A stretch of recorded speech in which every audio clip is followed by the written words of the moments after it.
کۆمەڵگەی ئێران لە بەردەم ڕووداوی گرنگدایە.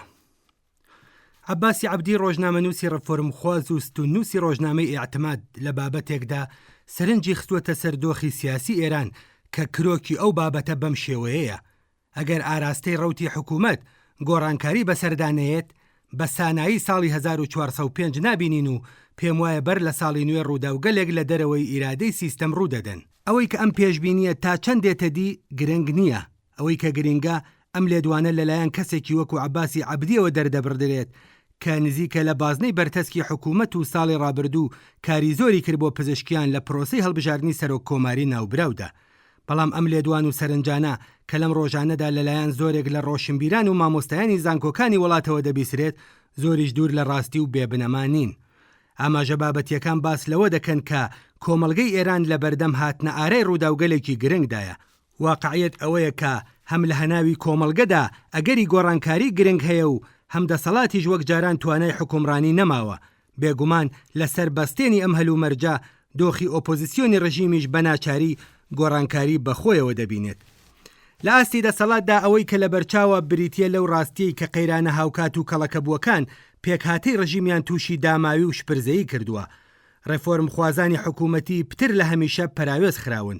هەرچەند خامنەیی لە پێگەی فەرمی خۆیدا وەک ڕێبەری کۆماری ئیسلامی هەڵوێستە سیاسی و ئیدۆلۆژیکیەکانی خۆی پاراستووە، بەڵام سیاسەتی ڕاستەقینەی ڕژیم نەک لەلایەن پزیشکیانی ڕێفۆرمخواز و خامنەی بناژۆخوازەوە بەڵکو لەلایەن ناوەندێکی نادیاری دیکەوە ئاراستە دەکرێت.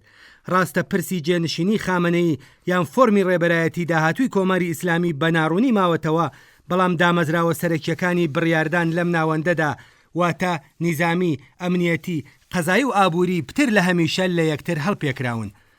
سپای پاسداران و دام و دەستگاکانی سەر بەو هێزە ئەگەرچی لە دوای شکستی سووریە و لوبنان و فلستین تا ڕادەیەکی زۆر باڵە بە وەکالەتیەکانیان لە دەستداوە، بەڵام لە دوای شەڕی 12 ڕۆژە پێگەی خۆیان وەک ناوەندی سەرەکی دەسەڵات لە بوارەکانی سیاسەتی دەرەوە کنترۆلی زیاتر بەسەر ئابووری و دامەزراوە ئەمنیەکاندا بەهێزتر کردووە.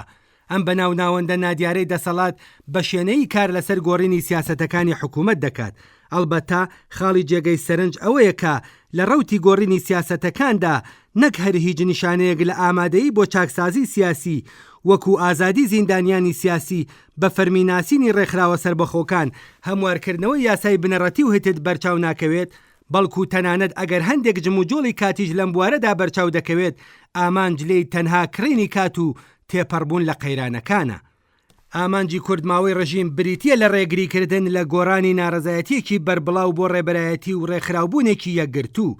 ڕژیم لەم بوارەدا وەک هەمیشە پەنا دەباتە بەر سەرکوتی پۆلیسی، بەرتەسکردنەوەی فەزای پێکهاتنی ڕێکخراوە سربەخۆکان، کنترۆلی توندی میدیا و تۆڕە کۆمەڵایەتیەکان و زیادبوونی بەردەوامی دۆسە ئەمنیەکان.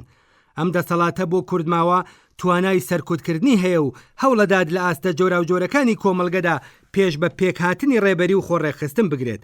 بەڵام لە درێژماوەدا ئەگەرچی بە تێکەڵەیەک لە سەرکوت و ئیمتیازاتی سنووردار و پرۆپاگەندا دەتوانێت بە شێوەیەکی کاتی هەر ناڕزایەتی و مانگرتنێک بە شێوەی لۆکاڵی و کورتماوە بێکاریگەر بکات، بەڵام لەو ڕووەوە کە لەگەڵ کۆمەڵێک قەیرانی هاوکات و چارە هەڵنەگر بەرەو ڕووە خاوەنی دەسەڵاتێکی لە ڕادە بەدەر لاواز و بێتوانایە.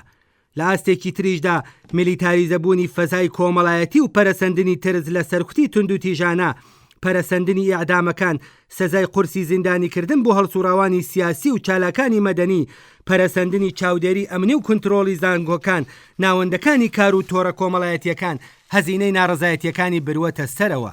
ئەگەرچی ئەم دۆخە هەندێک پاشەکشەی بەسەر خەڵکدا سەپاندووە، بەڵام تووڕەیی و بێزاری سیاسی هەروە لە ئارادایە و تەنها شێوازی دەربڕینەکەی گۆڕاوە.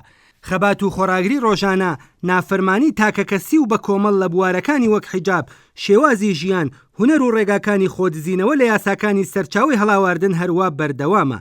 لە ناوەندەکانی کار و لە گەڕەکەکاندا جۆرێک تۆڕ و ڕایڵی نافەرمی لە نێو هەڵسوراواندا بوونیان هەیە، بەڵام هێشتا نەبوونەتە ڕێکخراوێکی بەردەوام و ئاشکرا.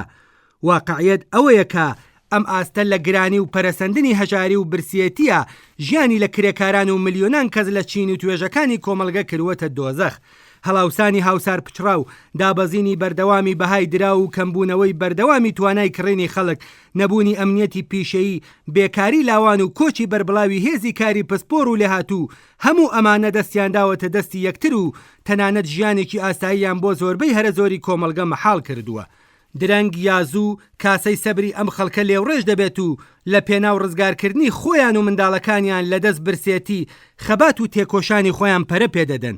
کرێکاران و جەماوەری خەڵکی زەحمەتکێش لە ڕەوتی خەبات و ناڕەزایەتیەکانی تا ئێستەیاندا ئەوەندە ئەزمموی بە نرخیان بەدەستهێناوە کە بەناسینی دروستی هاوسەنگی هێزی ئێستا بە کەمترین هەزینە و بە شێوازی جۆراوجۆری خەبات و تێکۆشان بتوانن کۆماری ئیسلامی تووشی ئاڵنگاری بکەن و خەبات و تێکۆشانی خۆیان لە قۆناغێکەوە بۆ قۆناغێکی بانتر بگوازنەوە.